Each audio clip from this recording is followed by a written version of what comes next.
This is a short video to show you to import your core image photographs into your Techlog project.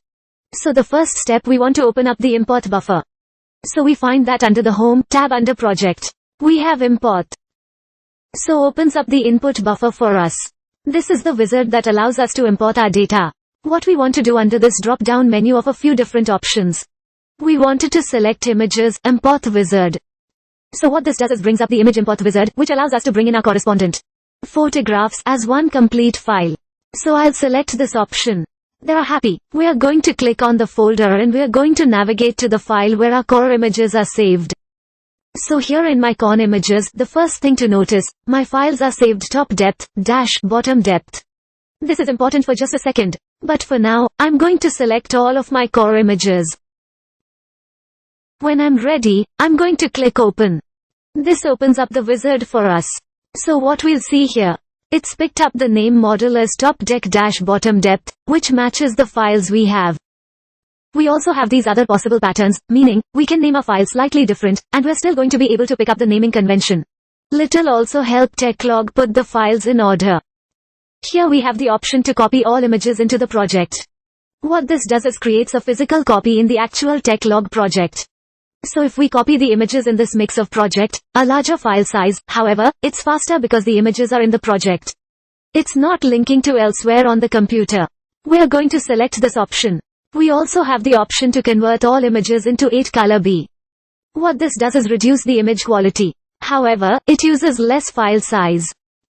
Decimal separator. We have the option between points or commas depending on where we are. For this case, we are going to use decimal points. On max interval. This is the max interval each core photograph covers. So this case it's 3 foot. What this does, if we only have top depths of our core. If we select a max interval of 3 foot, it's only going to stretch the images over 3 foot. If we don't select a max interval, it will stretch from one top to the next top. So we have a gap. This will shimmer our photographs. Data information, so we can choose an existing. Well, this is a blank project. So it's going to create a new ELF that we can add it to existing wells in here. Here, if the data set name for this is going to be daylight. The depth name of the depth references measure depth. The depth unit, so our units of feet. You can turn this into feet. And then finally the variable name. So this is what the final image is going to be called. I'm happy we click preview.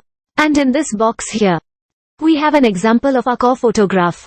So when we're happy with how that looks, we're ready to load it. We click load to the import buffer. And now in our input buffer, we have our new data set and our new variable. So we've now got one variable which represents all of our core photographs. When we're happy, we select data sets. Click on the blue arrow. This is to import the data into a project. So now in our project written into the file, we have data set and variable. Once you're happy and we're ready to clear the input buffer, we click on this black cross here. This is a close the import export window. Now, we have our core photographs ready to go on.